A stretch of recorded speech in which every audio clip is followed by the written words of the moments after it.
Oh my gosh, I'm cold. All right, warm up. I want to talk about stuff and things. And actually, I got so much left.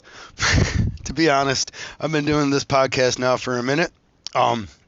And now it even has a name. It's called Podcast, and it's that's what I get told when I need to make another one. It's like podcast, you go do it. So that's what it is. It's podcast, or a podcast. Well, I guess it has a title too, right? Straight to the point, completely off topic, but it is a thing now, and I know it's a thing because I get told when I have to do it. So I'm having to do it. I think I already said this in one of them. Who knows if I actually put it out there, because sometimes I talk and then I'm like, oh shit, I don't want to say that. Somebody's going to say some shit about me saying that. And so, cancel culture. I don't say things sometimes, or else I'll just derf the whole thing. I don't like editing these things. That was one of the biggest stipulations. I would record things as long as I never needed to edit. And sometimes I need to edit. But instead of edit, I just throw it away. Try to start again. And today, I don't have so much left to talk about that I do feel is I'm going to piss some people off. Not on purpose. It's just, I know I'm getting to that point. And it was fun appealing to a broader base for a while. But I imagine some of that might change. I mean, I don't mean it to. I'm not, you don't have to see things my way. I'm going to be right. But you don't have to be. You can be wrong. That's what makes the world kind of cool. If everybody was like me, I mean, shit, that would suck. If everybody was like me. And what kind of everybody is like everybody, isn't it? But therein, the more we change, the more we stay the same. The more differences we have, the more similarities we really have. Is that any true? I don't know. I'm going to work off that theory though for a while, because that's the way I feel. I feel like that's true. Like the more things change, the more they stay the same. And that's just maybe on a bigger scale because there's more things, but there's still greed, and there's still envy, and those kinds of things. There's still, what causes suffering? What is Buddhist? There's still want, desire. If you don't have any desire, like for anything, then you're never in want for anything. So that's kind of what we're going for, right? The goal of life is to limit suffering. Because life is suffering, or life equates to suffering. What life can be remembered through suffering. But without your suffering, who the fuck even are you, I mean, if I got anything from that, what was that movie? Anthony Hopkins was in that series, and it was really good for while he was in it, for one season. Westworld. That was really good for a minute. And they kind of showed that a human is nothing without suffering. And damn it, if you don't see people, they will not let you take their suffering. Don't even mitigate it in the least. I mean, it's even a Nine Inch Nails lyric, so we know that it must be true. People don't like that. They don't like you to they don't like it to be easier. They like it to be hard, or at least to be imagined to be hard. It makes them stronger. It's what they pin their whole personality on. And in that, because they pin their personality on their suffering, then we must also guess that life is suffering. However, a Buddhist belief is that life is the pursuit of limiting your suffering. I shouldn't say it's a Buddhist belief. I should say I think it's a Buddhist belief. I ain't really got Buddha figured out too much. Any more than I have the Jesuses figured out. But my limited understanding of the Buddha is that there are three major causes to suffering. One is desire, want. So my understanding of that, if the brain wants something, I want a full head of hair, right? Say I want a full head of hair. which I kind of do. I just looked across the room and there's some Bosley shit over there because although I thought I was going to have hair forever, not so much. I think I cursed myself. Maybe genetics cursed me. I thought I was going to be fine. Because I had such a thick head of hair that I hated it. It used to be like an afro when I was a kid. It was just so much. And so as I got older, I didn't really, well, for one Halloween, I thought it would be hilarious to shave a principal. It's like the reverse mohawk, like that, just that top part missing. So I shaved that. And then my wife had she got me some Paris Hilton hair extension. And we very crudely glued it in as a comb over. And there is this kind of moment, like when motorcycles pass each other, they kind of finger at each other, hey, what's up? Especially if they're Harleys, or if they're two rice burners, they still kind of nod or whatever. Used to be. I don't know. I guess I haven't driven in a while. However, there was a similarity to bald people when they would pass me with that. They would see me coming. Terrible comb over I got, and there'd be another bald guy and I'd really want to look to see his reaction, but I didn't want to be a dick and just be staring at him, so I'm kind of cornering my eye in it, peripheral vision, the way that you do, and walk past the guy, and first he kind of gives a nod up, like, hey, like chin goes up, like, yeah, I see you, what's up, bald spot, and then I do the chin up, yeah, what's up, bald spot, I see you too, and then I walk past him and he sees this fucked up like comb over that is obviously, and I did it for my Halloween costume, but I wore it for 3 days. I wore it. It was a lot of fun for me to be bald. I don't know. My dad hated it. He was bald, and so I thought it was funny. And now I think though enough of them passed by me and they noticed, and they were like, right during the Halloween time, with all that wicked voodoo shit going around, they probably just spit through their fingers or whatever. Somebody gave me one of them baldy curses, and I'm going bald. So I want a full head of hair though. So if I want this bad enough, my mind doesn't really know the difference between need or want. Eventually, if your wants are strong enough, your body could become sick. Like, you need water, right? Without water, you can become frenzied. Your cortisol will get higher because you need it, because of that want for that water. Your body knows it. You got to have that. And if you don't have it, then your levels of hormones and stuff are going to start kicking off, and your body's going to be like, hey, motherfucker, get me some water or I'm passing out. And as I understand, Tattoo Baby almost did. She explained it to us, and then I heard it through another, like people who were there. She refuses to drink water. She only drinks Coca-Cola. Tattoo Baby loves Coca-Cola. Now, that was Tattoo Baby then. I haven't talked to her in years.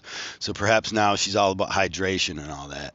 But she talked before about having like a fountain pop machine in her car, and how she would never leave her car. She would just drive around Miami all day in the AC and drink pop. Anyways, your body needs it. It's like Gatorade, right? Crops need Gatorade, thirst quencher or whatever. I don't know. I forget. I'm trying to go off that Idiocracy movie. Not working. And anyway, if you need something and you want something, your brain don't really separate the two. If they're strong, if your want is strong enough, it becomes a need. Now you don't have what you want. You're in a stressful scenario, So want's one of them weird things to me, because if you can get rid of it completely, well, one, you're a boring ass motherfucker. But you can live this completely complacent life. Completely happy, I guess. Maybe. I don't know. Sometimes the roller coaster rides, that's exciting. If you ask for an exciting life, don't be surprised if you get a roller coaster ride, right? I don't think I should ever ask for an exciting life. I think I want just a calm life. Is that what I want? I've had a pretty exciting life. And I don't know that it must have been what I want. I mean, I figure at one time I'm standing up there with my maker, and he's shooting everybody into wherever they're going to go. And he's like, that's what you're getting. And you kind of sign on for it. Like, but you don't, you forget, like they Men in Black your mind as soon as you get in well, you're a baby. How can you remember? Because you're a baby. I don't know. That's the way I like to imagine it. And I saw the ups and downs. I was like, nah, that looks like an awesome ride. And then when I get here, I'm kind of more like, man, I wish they'd slow this thing down. What the fuck was I thinking? But um, I don't know if I've gotten off point enough, or if I had a point. I think I really just want to start talking about cancel culture and how the more things change, the more they stay the same. And I don't know that cancel culture is new at all. I've grown up, and throughout my whole lifespan, I've heard of bans. Bans. That's what, people would try to put a ban on things. And isn't that what cancel culture is? They're like trying to ban people from buying it, this wasn't a forceful ban in the day. Nowadays, it would probably be called cancel culture. But back then, it was like, oh, they're trying to have a ban on tuna fish because they keep killing all the dolphins. And then people find out about, killing the dolphins. And they're like, yeah, let's ban tuna fish. And then the tuna fish industry goes over a change. I feel like this has been going on probably since before my time, too. If it's been going on since I was a little kid with the dolphins and the nets, now it's changed. We don't catch as many dolphins anymore. You can argue is a good change, I would like to say. SeaWorld's another one of those things. They don't get to captive. Man, if you watch that Blackfish, wasn't it Blackfish, that documentary? What they did to those sea creatures, what they did to those whales, the killer whales, man, oh my gosh, it's horrific. It's horrific to watch that. And you kind of and because that kind of got out there, people kind of started to ban. That's the word we used to use. They started to cancel culture. They started to say, hey, you probably shouldn't be going to that aquarium, that zoo. Didn't Dwayne "The Rock" Johnson just get some shit? I say just, but it's probably at least 3 to 4 years ago, over going to the Georgia Zoo or aquarium, indoor aquarium, which is the most awesome aquarium I've ever seen. And they probably do stuff that they maybe shouldn't, but man, is it that's an awesome experience. You're like in the water with the biggest whales, the biggest stingrays, is that what, manta rays, like is bigger than you. Manta rays bigger than you, and not like one, like you can't count them. Whale sharks, everything. And as people then, though, try to cancel these things, things will strive to be better, which isn't problem so much. However, now it can be called cancel culture, and everybody says it's terrible. No, I really look forward to the aquarium being better. Better. Like when I think about going to SeaWorld, which I have done, and then I think of the kidnapping that they did, it seems bad. And so I feel bad about going to watch this show that I didn't understand. These big, huge whales had grown up in captivity, away from their father and their mother, away from a structure of what they should possibly know from being wild creatures, and instead kept in these small, limited cages at night, sometimes with each other, not enough room to even turn around, and the training methods that they used to train them, I understand why a couple of them went crazy, tried to hold that girl under. I did kill one, right? A couple kids dying over these whales, but you're making money. That's greed. So greed kind of shuts things up, and there's going to be a push from greed to shut up things too. So calling it cancel culture is to me, when the connotation then becomes 100% bad, as though it's this new thing. That's a tool or a lever that greed is trying to use, right? And I don't know who the person's wielding that greed, but greed just get a hold of you, and you do shit for it, Like, I'm not saying it's the worst thing in the world. That's what most religions say. I am saying giving up want and desire can lead to happiness. And I don't know, greed somewhere falls into want and desire. Of course, you can't live life without being passionate or having desire for something, because why? Why be alive at all then? Like, bite the bullet, like take a dirt nap, You don't have, you're not going to contribute anything to anybody. You're not going to experience anything, you know. So of course, I don't know. So of course I don't know. That's what I mean to say. Of course, I don't know. But I do know I keep hearing cancel culture talked about as though it's this thing that needs that the children are in charge of, and it needs to stop, as though it's this new thing too. It's not. It's been around. Like the more things change, the more they stay the same. New platform. Same shit, new platform. Stronger platform. Back in the day, you used to have newspapers that would try to help with the bans, or editorials that would run through certain newspapers. However, nowadays we got the Twitter, and it goes out a lot quicker, and it's a lot more powerful. And I'm not saying it's all good.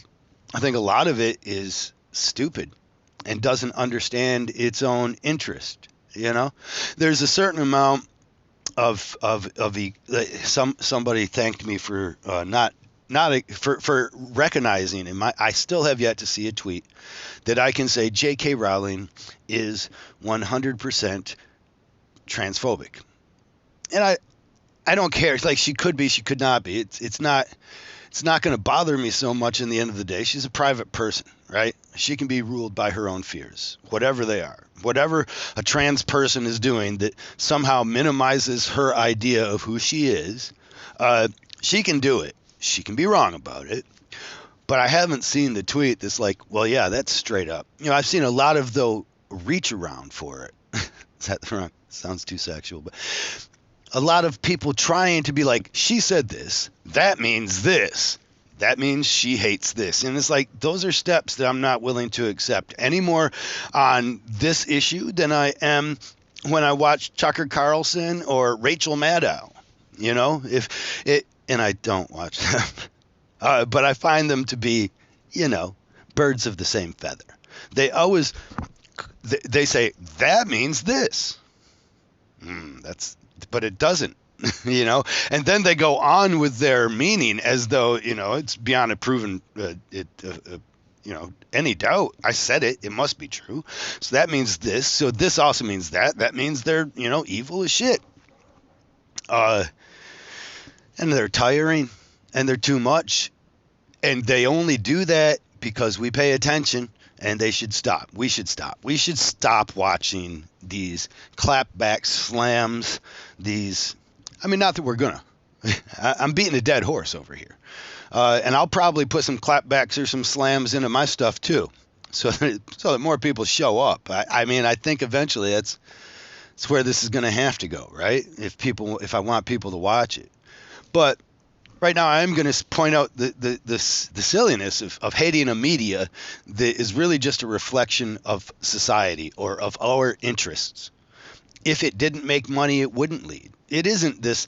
A lot of people imagine that, like, somewhere there are these ghosts or these, not any ghosts, just like real people. Just like, yes, that's exactly. I'll get them to think like this by this.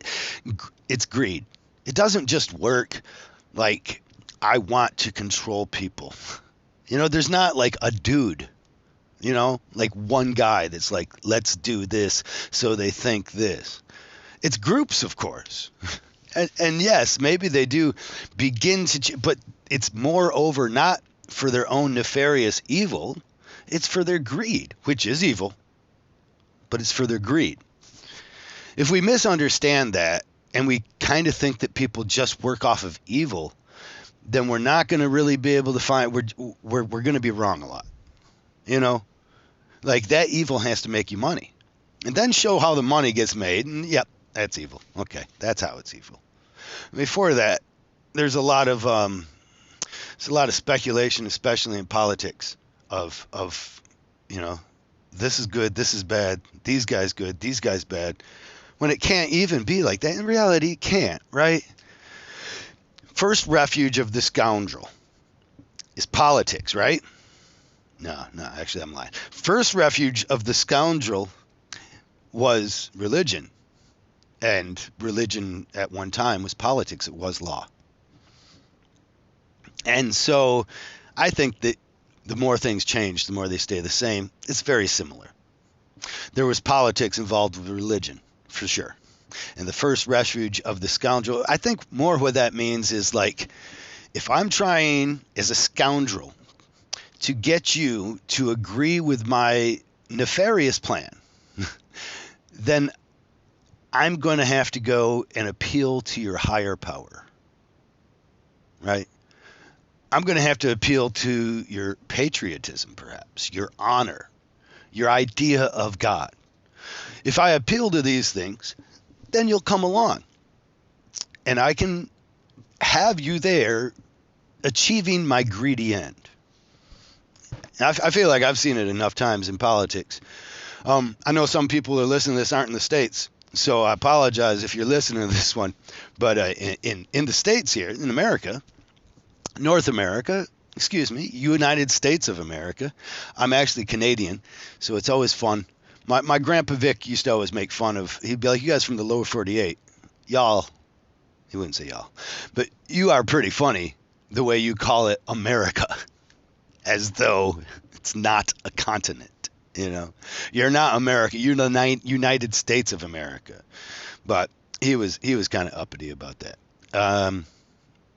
I'm Canadian because my dad was from Canada, never renounced his citizenship, but I've never lived in Canada except for vacations, which isn't living, right? Yeah, so I've never lived in Canada, but I do have dual citizenship. And I believe that's given me an escape from one of the refuge of the scoundrel, because my ideas of patriotism, I don't know. I barely could name, I mean, I bet I'm going to be at least 2 provinces off of all the provinces in Canada. Like, I think I would probably miss a couple. I'd either have too many or I'd have too few, and some of them would not, obviously not be actual provinces. So I don't know the politics of Canada, and I don't have to feel the pull of patriotism in America, which is a refuge of the scoundrel. So I feel pretty good about that, actually. I think the refuge of the scoundrel, they'll use your patriotism against you, and they'll actually destroy your country or divide your country as a result. So America has a pledge of allegiance, is I pledge allegiance to the flag of the United States. I almost forget. Huh? I pledge allegiance to the flag of the United States of America, one nation. I'm going to skip this next part. Okay, we'll say it. Under God, indivisible, with liberty and justice for all. Sounds great. The under God part, a little questionable. Wasn't put in until 1942. A lot of people didn't know that. 1942, they put in under God. And there's some question there. It certainly challenges, in my opinion, but not the Supreme Court at the time's opinion, and it hasn't made it to the Supreme Court again, but not the Supreme Court's opinion, separation of church and state. But it doesn't say one nation under God's, you know, and so there's a little war waiting on that one. I don't, and it was one of the tools that they used to get it out of. This is one of those things. Pick your battles. It is one of the things they used to get it out of the classroom. If we didn't say under God in it, then we could still more easily say the Pledge of Allegiance or demand the Pledge of Allegiance be said in a classroom. But you got somebody who's Jewish or Muslim or Indian descent, and they don't have one God. So it's weird for them. It's almost like saying, hey, one nation, you're not included, indivisible, with liberty and justice for all, except you. Because remember, your God's different than ours, so fuck off. You know, there's a weird part to it. I don't think it should be there. But the important part to me of the Pledge of Allegiance is that it is one nation, and it is indivisible. And that's why we're united. That's why we're the United States, and that's why it's important to be the United States, not just America. You're the United States of America. And at that point, we feel good, because I feel good, because united, we can do anything. You know, I've seen them, they take the pencil, you break it in half, you take a stack of pencils, you can't, you know? That's the analogy. So isn't that better to be united? So why do we let these forces divide us. And some of these forces dividing us are actually the ideals of patriotism, which have now sprung off to people saying, and this cracks me up, real Americans. What the fuck is a real American? That's a pretty unpatriotic statement to be able to say real Americans, ... whatever next. It's pretty unpatriotic. It doesn't recognize the pursuit of solving conflict. And it tends, it's the words of war. It is the seeds of war to be sown because it is dividing. If you have real America and fake America, let's imagine that real America you would do anything for, and fake America, fuck them. But here's the fucking kicker. America is about compromise. It's not about power. It was supposed to be the opposite of that. We're not supposed to have kings. We're not supposed to have a religion. Like, that's in our Constitution. That's a real big thing about it. People actually suffered. Their lives were in danger as soon as they said, hey, we don't recognize the king. Oh, yeah, cool. That's all right. Yeah, that's fine. We're chopping your head off. As soon as they signed that Declaration of Independence, let's recognize, some people may not know, Declaration of Independence was where we said, hey, fuck your king. And as soon as you sign the thing that says, hey, fuck the king's going to kill you. Like, it's happening. Like, so those were wanted men. That's why when all them rich men put their name down on that piece of paper, you knew that we were eventually going to be either free or dead and paying a huge restitution and tax. But at any rate, fake America, real America. I see the same when they say real Christians love Jesus. Well, what do fake Christians do? It's a little like, what do they do? Like, it's such a judgment that it actually goes against what Christ even stood for. Right? He wasn't about judging, right? Well, he was, but he wasn't about you judging. You stick to judging you, okay? Lest ye be judged. So I see a bumper sticker that says real Christians, which is committing a sin. There's an irony there. I can't help but laugh. It's showing his preparation. I don't doubt that real Christians love Jesus. I don't doubt it. But, I mean, don't fake Christians love Jesus too? And moreover, why do we give a fuck fake or real? Because to some fake Christian, he still imagines he loves Christ, right? He just doesn't know. Or he's truly evil. And at that point, he's not a Christian at all. He's not a real one or a fake one. I mean, if he's doing evil and he's aware of his evil, then he is evil and not a Christian. He's actually, so he's not a fake Christian. He might be purporting to be a Christian, so I can understand the confusion. But moreover, when it comes to my country, see, I don't have to be a Christian. I don't have to fall in line with that. I was raised in the ways of Jesus Christ, so I don't depart far from it. I still see my judgment of people based on their greed, number one, and I see greed and gluttony to be similar. And envy is a greed of a sorts too, I feel. It's all a desire for oneself, adulation and oneself, you know. I can't even remember the other sins. Those are three. Which are the others? Oh, wrath, and not temperance. That's the thing that's good. Vanity. Did I already say that? That's arrogance. At any rate, who cares? I still have those basis 7 deadly sins and 7 virtues as my judgment as to whether people are good or bad. But I've given up the dogmatic practice of religion, and certainly I don't know which God to pray to. You know, I don't know what it's going to be like up there. I'll probably do a Hail Mary right at the end. I mean, I plan on being on life support or whatever. So right before I draw the last breath, I'm going to be like, and you know what? I'm going to pray to the other gods first because Jesus is a jealous God, I guess. I don't know if any of the other ones are. So I'll pray to them and I'll be like, hey, I'm good with you, right? I'm good with you, right? You know, whichever one, like Muslims, but that's Prophet Muhammad. So like the Muhammad, right? And then Is there any others?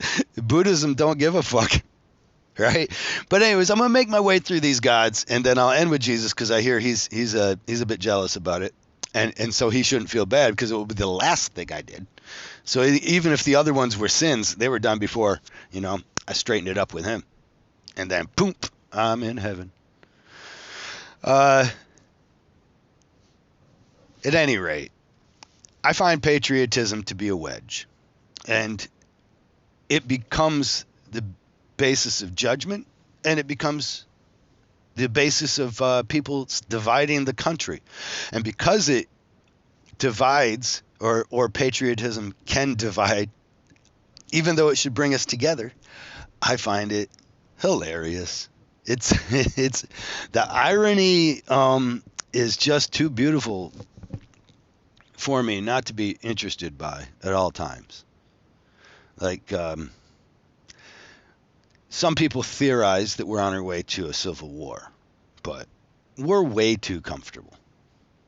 We're way too comfortable. I'm quite positive that nobody's going to war yet. There'll be these skirmishes in the streets, but between groups that we're not even sure if we know where the lines are drawn. Honestly, between the Proud Boys and the Antifas, I think they're just a bunch of dicks that want to fuck off in the streets.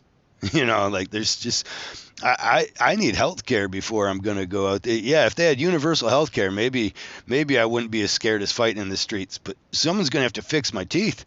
What the fuck are you even fighting about? Wasn't it ironic that people would show up to a Black Lives Matter protest, be like, nope, well, I mean, we're not racist, but fuck you. Well, I know the Black Lives Matter protests would turn into riots. And we would know this because the news channels would film the same fire from a million different directions. And they would keep us all up to date on how terrible it was. And some would run with it more than others, So CNN's not running any fires. Actually, they did. And Fox News is running only fires. It's like they got a fire ticker over in the side. Like you're like, what is it? Is that the Yule log or something? Am I watching a Christmas special? He's like, no, that's Fox News. It's just all reporting now is around that fire there with the people dancing around it like the fools. Oh, right. Yeah, I guess that makes sense. That's what they're doing there. God bless them. God bless all of them. Every last one. God will, right? He will bless you with the desires of your heart. That's what it says in the Bible. So keep good desires in there. Because otherwise you get blessed with some other shit too. My son brought me this scripture yesterday that I didn't know that God had ever claimed, but he showed me in Isaiah, I believe it was, that God claimed to create the evil. I'm lost now. Like, wait, no. Like, the thing that I can't, you did? And I'm supposed to be more like you, but only the good part of you, I'm guessing, not the creating evil part. Because that seems like you get mad every time I do it. But you say you did it. You created the evil. And the story of Lucifer is that, right? That he created Lucifer. And I guess you would think if he's an all-knowing being, then he would know that Lucifer was going to turn on him. So why would he create that? And then, you know what? Let's just go off and start judging other people at the supermarket. Because this seems like it's too much of a snake eating its own tail. I'm just going to go use my God to figure out what's wrong with my neighbor. That's easier pursuit than trying to figure out whether or not our benevolent creator is actually benevolent or if he cares at all. I mean, that would become my theory, is that he don't care. And then heaven, too. Everybody tells you heaven's going to be this awesome place. And then they can't describe it because there's very little written in the Bible for heaven.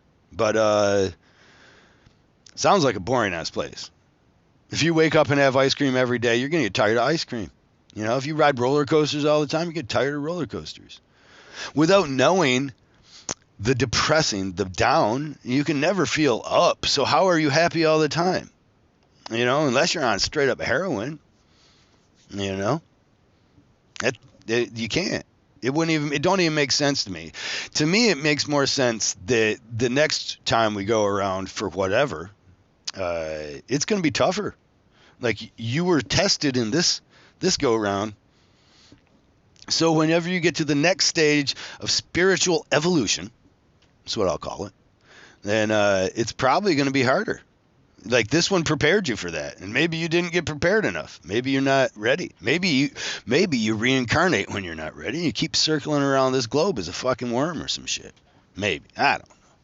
That doesn't sound very special though. People don't like that thought because it doesn't leave a lot of special for them, you know. But if you think about heaven, it's gonna be boring. That's why I say my heaven's full of cocaine and whores.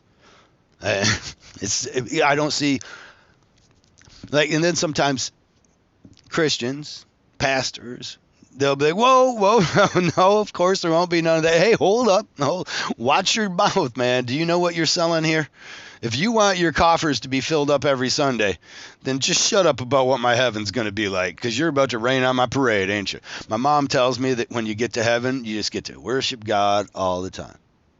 I'm like, really? That seems exciting. My dad, and now remember, my dad had epilepsy. And that's a shaming kind of thing, especially back in the day. You start breakdancing in front of the classroom, they think you're under the devil, you know? And so it's an ostracism. It will take you out of community. But my father would talk about how healing would go in heaven. He's like, there's a plan up there that will just heal you. And you're like, huh? What? Yeah? Like, and I'm thinking now, at least as an adult, how did I get hurt? like, why did I get hurt? Can I fly? Would I fall? Why don't I just fly? Like, why could I get hurt in heaven? It don't even make sense. But if you go up to it, you grab a leaf from it, and you put it against the ailment, and the ailment goes away. But now that was my father. His whole life was trying to get wellness, was trying to get a health that could not be obtained. That he was an epileptic from an accident that occurred by a boulder smash in his head. He was never getting fixed to that in this lifetime. And the drugs they put him on quite possibly could have given him cancer. His health was deteriorating towards the end. Or so my mother tells us. Sometimes I think she might just be making it a happier thing, you know, like, well, he probably was, you know, but he was not taking the drugs. He was believing in God. That's a thing too. Like, if you're believing in God to help out your health, probably don't have your kids pray about it.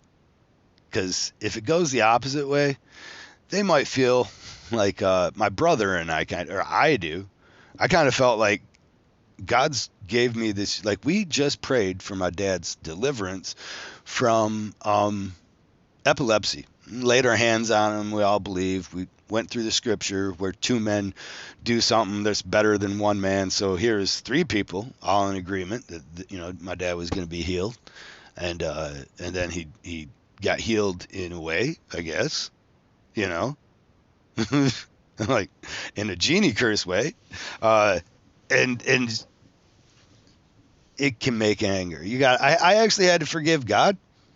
I still have to forgive him.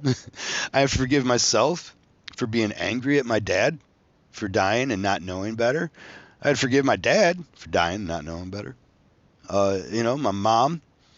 All these people are all full of flaws inside, including me, of course. And without forgiveness for them, I was trapped in a long history of addiction, really. But addiction was awesome. I can't wait till I can go back. I'm not addicted. I don't get it. Well, okay, I drink coffee every fucking day. But I don't do any hard drugs no more, you know. I did the hard work for everybody here in Michigan, so even marijuana's legal. You're welcome. I still have it on my sentence. It's a felony. It's the reason that I'm not supposed to go shooting with all the police officer friends of mine that I go shooting guns with. It's another one of them things, right? Guns. Like, stupid, divisive wedge of the scoundrel. It's the politics, you know? And if there's politics, then there's politicians. If there's politicians, there's scoundrels. Not all. I keep hearing it that we need to hire people that are not politicians to do these jobs. I'm like, I know I'd be terrible at whatever it is they do. I have no idea what they do. I watch some CNN and stuff, Sometimes they go to a big building and give a thumbs up, a thumbs down. Or I say CNN, C-SPAN. I try not to watch any CNN, any Fox News, any MSNBC. I browse them, if you will, just to see what kind of vitriol they got today. And sometimes if there is a news event, someone's like, hey, turn on the news, I'll go to whatever news and they'll be reporting on it right then. And I'll watch whoever it is. Don't care. Knowing, like, I've just learned to put it through the filter, right? Like, the news does not exist to bring you the truth. It exists to get you to buy its products, the products that it sells during its news shows. That's why it's there. If a topic doesn't help you buy, probably ain't going to be on tomorrow. You know, if they can't find an advertiser that likes the program, they're not going to be there. So you see reminiscence and nostalgia for the old people at Fox, and you see nuanced ideas from the CNN that would scare the old timers at Fox because the kids, they want the kids. At any rate, those scoundrels that exist inside of politics, they would make you think, you know what, they're all bad. We'd be better off to hire farmers. But honestly, a farmer's passion is not going to be in this, you know?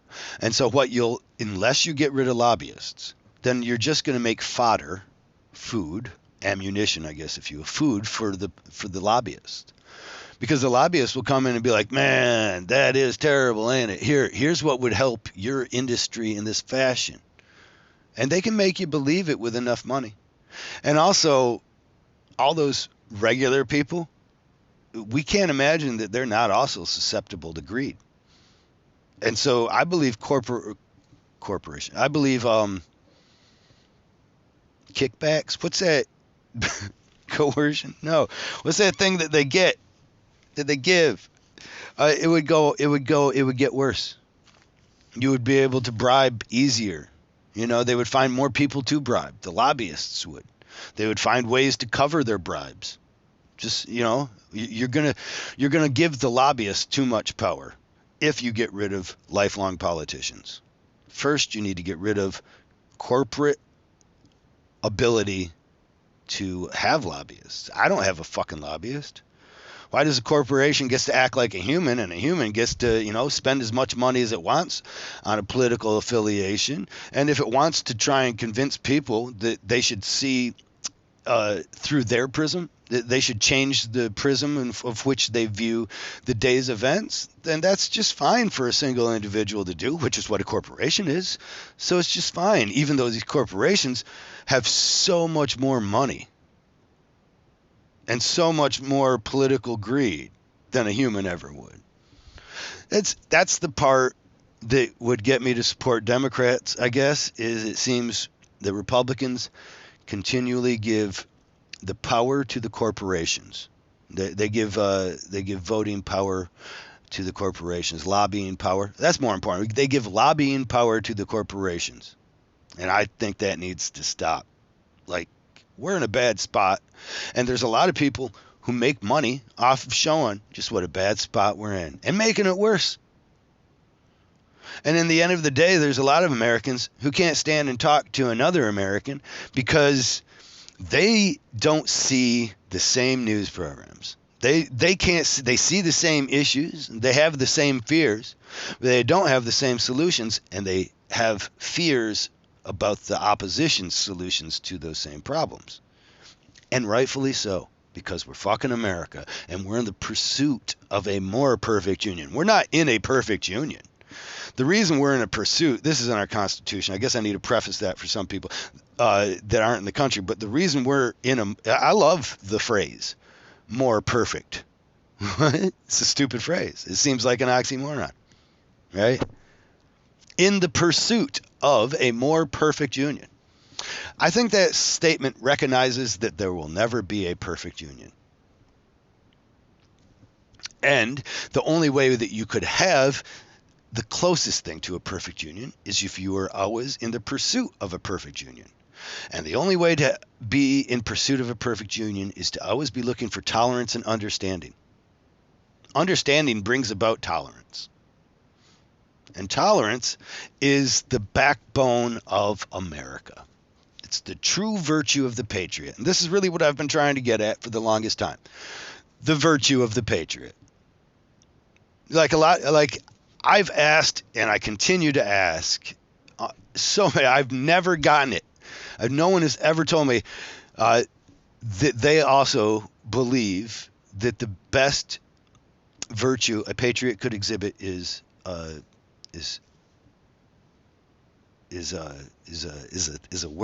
virtuous. I'm sorry, is tolerance.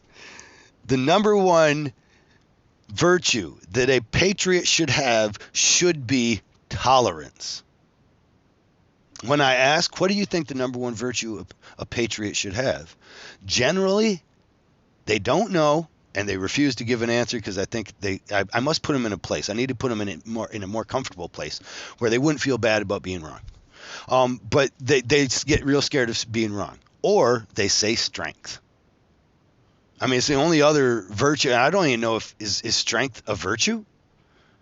Like strength's a force. It's not really a virtue, you know? Like a virtue that you would have, the reason I believe it should be tolerance is because tolerance will bring about love. It comes from understanding, and it will bring about love between you and those that you see opposing you, which is the goal of Jesus Christ, which is, you know, America's religion for the most part, if there is one. I'm not saying there is, but the majority of the populace is.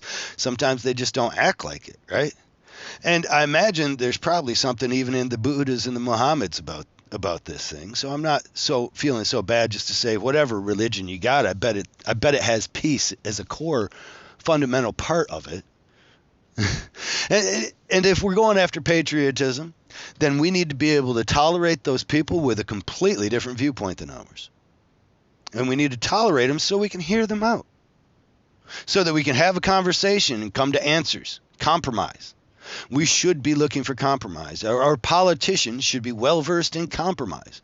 They shouldn't be well-versed in power.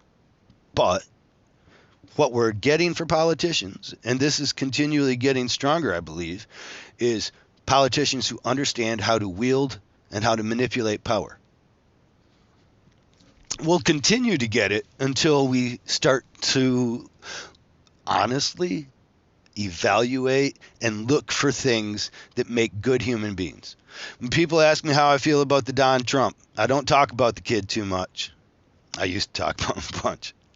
I try not to talk about him too much because he's one of those divisive wedges. And it's like everybody's like all evil or all good. It's like, no, I can't even imagine that in anybody. Certainly not all good, because we can just look at the the gluttonous. He's the biggest president we've ever had. The envy. He's the most envious. His words smack of envy when he talks about how he gets treated so unfairly and other people don't get treated like him. There's a very envious thing about his whole persona. He's greedy. He's admitted to that. He's never stopped admitting to that. He's actually done the whole Michael Douglas greed is good from that Wall Street movie made 1984 and all that. He's even gone that far. So that's number two. He's relatively lecherous, lustful. He had sex with a woman that he paid for having sex after his wife had just given birth to her child, to their child, which to me that's lustful. So there's at least 4 of the 7, and I don't even remember. I don't even know all of them. So my judgment on him. But, however, when you get an opposition side that just hates so much, a head writer for, I believe it was Stephen Colbert, kind of pointed this out. All the jokes that they had around that, she didn't see it weaken his power. She never saw it get, and she was really worried about Donald Trump, but she didn't see any of the jokes and any of the time that they dedicated to it weaken his power. If anything, she believes it catapulted his power by strengthening the love the oppositions would have against, because it's going against them. So we love them. And I see that there's a certain truth to that. Because if I say I didn't really like the guy, there's some people listening right now, they're like, oh, what the fuck, I love that guy. You're a fucking idiot. Whoa, slow down. I just said I didn't love him. And I gave some very poignant reasons as to why. I think they're very good. And let's argue about those reasons before we argue about, you know what I mean? People, again, when I say argument, I should point out that I recognize argument is one of the highest forms of communication. Music is awesome, but it's not as good as argument for understanding. Music can help other people understand, but an argument can put all those the emotions that the music gave us for an understanding. It can put all into facts, into pinpoints like this. If that made any sense, it probably didn't to a lot. In my brain, 100% accuracy. I'm shooting gold right now. But anyways, my belief on politics in America is that we should be involved in we should be involved in the pursuit of a more perfect union. That takes tolerance, which takes patience and understanding. It takes open ears and an open heart. It takes listening to somebody's grievances, understanding them as real to that person, whether they're real to you or not, that they are real to that person, and then working backwards from that, then you can start to get facts involved. There is a real problem, though, inside of our media where facts are no longer a necessity.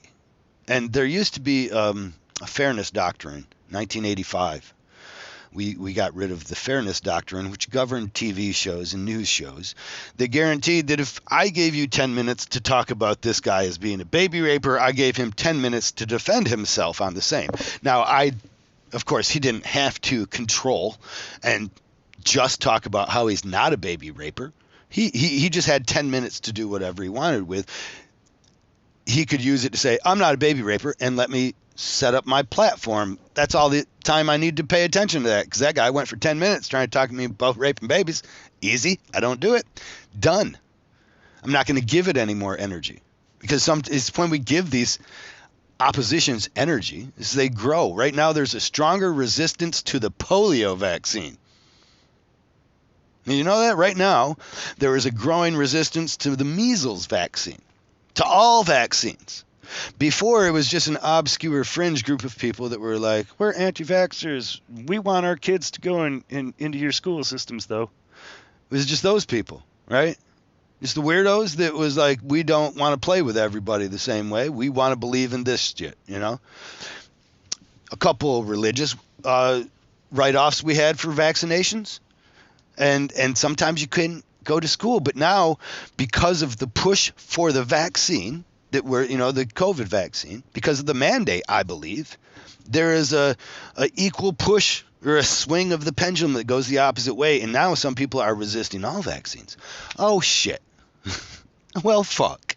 You mean measles is coming back? Yeah, it's on the rise. A disease that we thought we had almost completely obliterated from the face of the earth is on its rise right now. And could be led by this push to mandate. It's like the hippies. The hippies got rid of the draft. Good, bad? I don't know. The rich people liked it. We're still at war. They didn't get rid of the war. They didn't get rid of wars. Sometimes you win a victory just to suffer a loss in the future, and you don't realize what you've given up for that. Well, in 1985, there was something called the Fairness Doctrine, and it kind of helped keep people from saying stupid shit that wasn't true. Because if I said some lies that were easily debunked, like some bullshit, and then the person that I'm talking this bullshit about gets on there is like, all right, here's a couple of things about it. None of this is true. A, B, C, done. Now I got 8 minutes, though, just to talk to you about other shit. And I'm going to use that, And if he's a good chess player of words, he might be able to wordsmith that shit until he actually gets more people following. Well, that was gotten rid of in 1985. I think something like it needs to come back. Maybe more some corollary rules that went along with the fairness doctrine might have been more important. But you would have to study more about that than I honestly care to.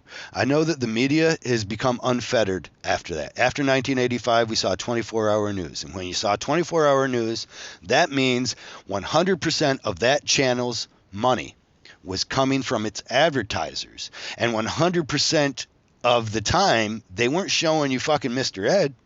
They were showing you news. So those advertisers, if you're going to do a bad story on me, we're not paying you money, you know? Well, fuck, I'm not going to do a bad story on you then. Yeah, that's the way I'd like it. It opened up the floodgates for 24-hour news programs and these one-sided news shows that now we see, and people are just believing them. I'd suggest we stop. If you're going to watch Keith Olbermann, don't. If you're going to watch Laura Ingraham, stop it. Sean Hannity, no. Rachel Maddow, come on. Perhaps regular news, like honest, like to God, like news. Although keeping in mind, many of those are being bought up by the Sinclair Corporation. If you're not aware, who is working on local news programs to help keep you in the right frame of mind for them. I think the highest form of communication is argument, because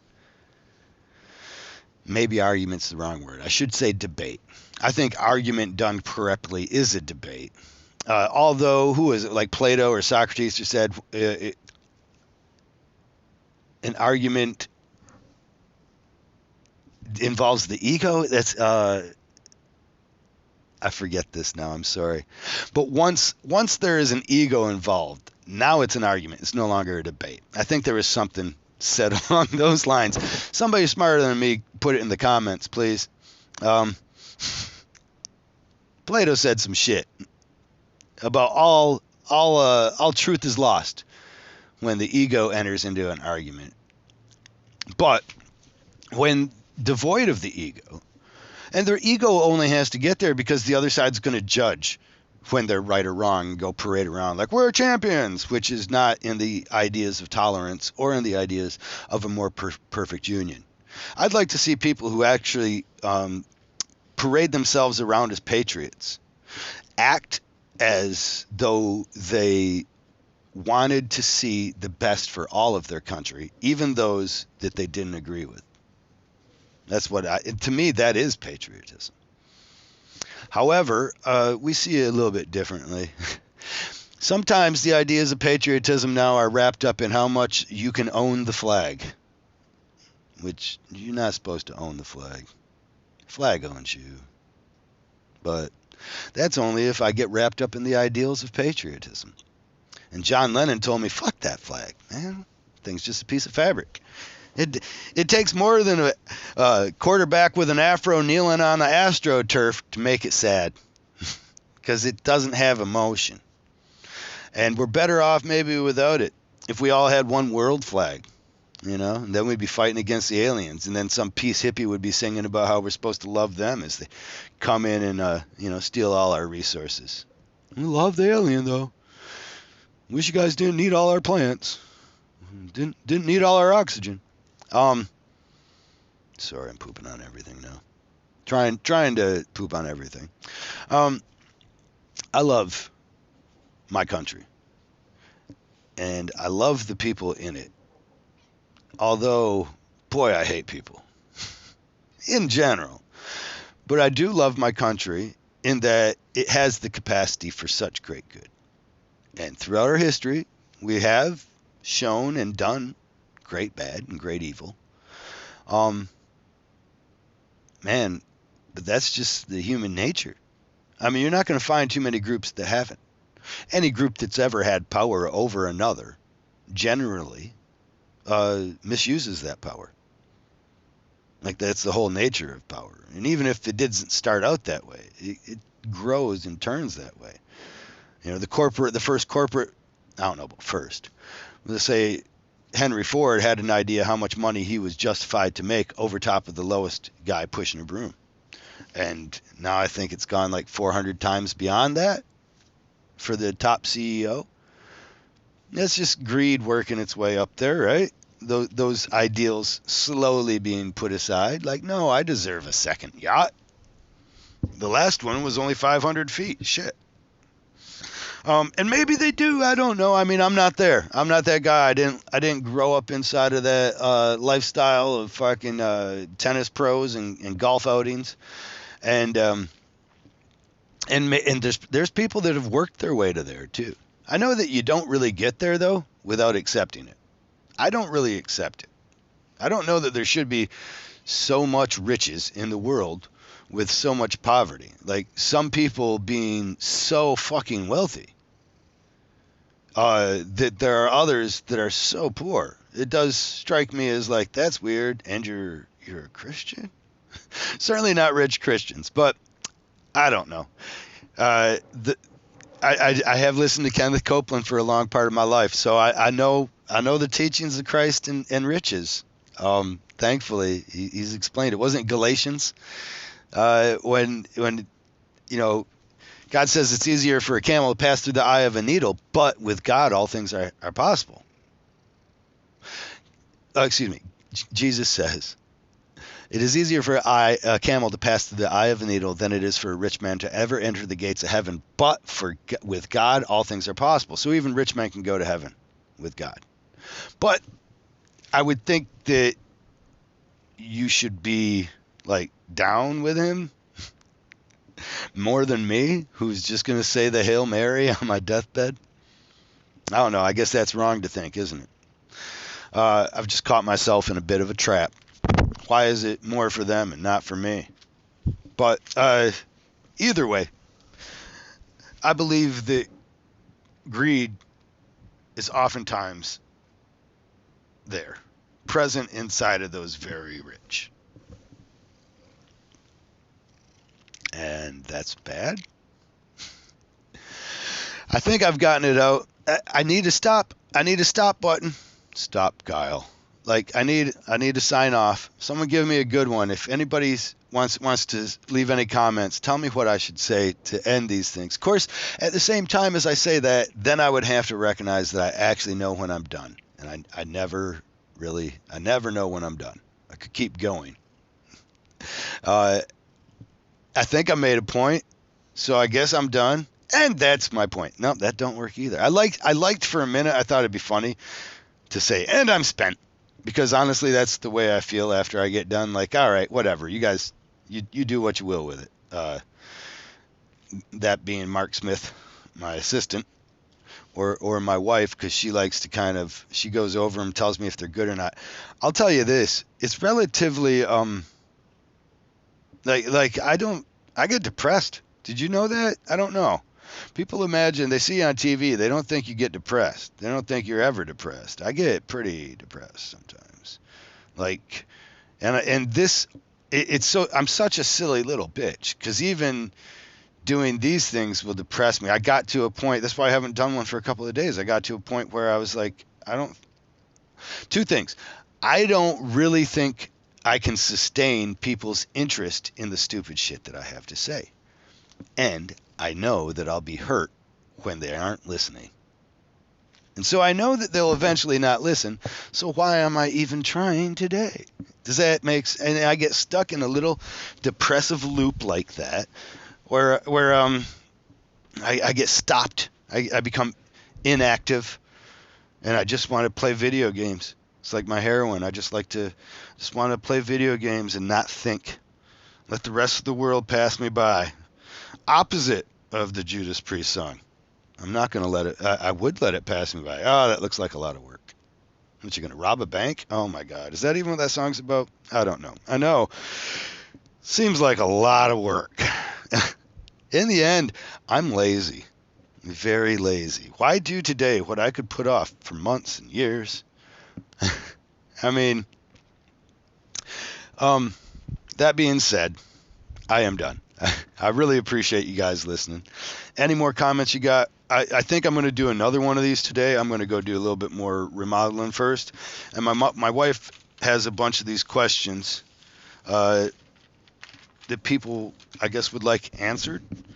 And I found some articles online that I kind of want to read through and just give replies to. Articles that are just Ink Master stuff. I mean, obviously, any interest in the stupid shit that I have to say is all, for the most part, it started at least with the Ink Master. So I'm going to keep going back there.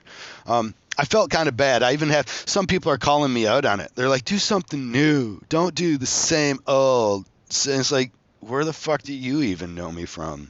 Like, if I wasn't on Ink Master, you wouldn't be here judging my talking too much about Ink Master. And honestly, I think in these podcasts, I don't think, I mean, less than half of them, right? Ink Master was a part of my life, so it's going to be, a part of my podcast, but it's not all of these, right? Of course, I did just turn this one into kind of one for Ink Master. I probably should have just, see, I can edit the last couple of seconds out. Maybe I should just get rid of that. Just go back to the last thing. I should just look for the last thing that I said about something that made sense. Oh, shit. Yeah, I'd never find it, would I? All right. Then I give up. You win. I'm out. Oh, shit. I can't find the off button.